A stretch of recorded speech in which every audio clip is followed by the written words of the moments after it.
Anti-aging, skin brightening, improve complexion, and reducing the dark spot. 1 tablespoon of aloe vera gel and 1 teaspoon flaxseed. Flaxseed is a natural anti-aging to give brightening skin and reducing the hyperpigmentation. And 1 teaspoon lemon juice, rich in vitamin C to give moisturizing and improving skin texture. To maintain the moisture and hydrating skin, it can help even out skin tone and texture and more youthful appearance. And 1 teaspoon distilled water. This combination helping to keep your skin clear and balanced. It is loaded with many nutrients, perfect for brightening the skin, improve the complexion, and reducing the dark spot to give soften and smooth skin. And 1 tablespoon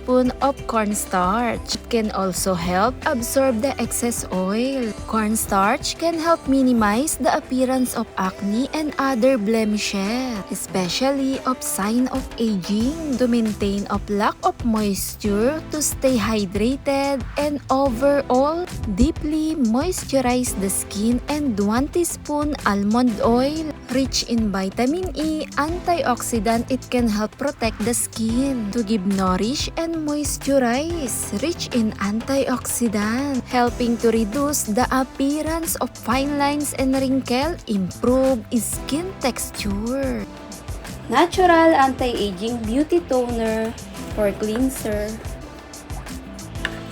At napakaganda nito gamitin lalo pag nagkakaedad ang ating balat.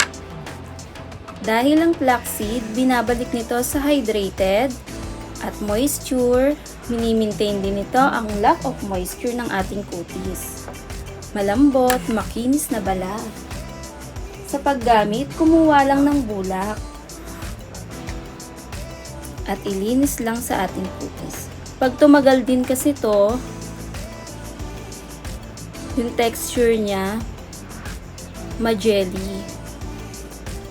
Tumutulong ang flaxseed para ibalik nito ang ganda ng kutis natin. Natural cleanser na rin ito sa balat. Malambot, makinis, dahil mini-maintain niya yung moisture, hindi dry sa balat. 10 minutes, ilinis, at hayaan lang ibabad. Pwede mo itong isabay sa yung pagligo. Pang-araw-araw gamitin para ma-maintain ang moisture, hindi dry na balat. Malambot at makinis.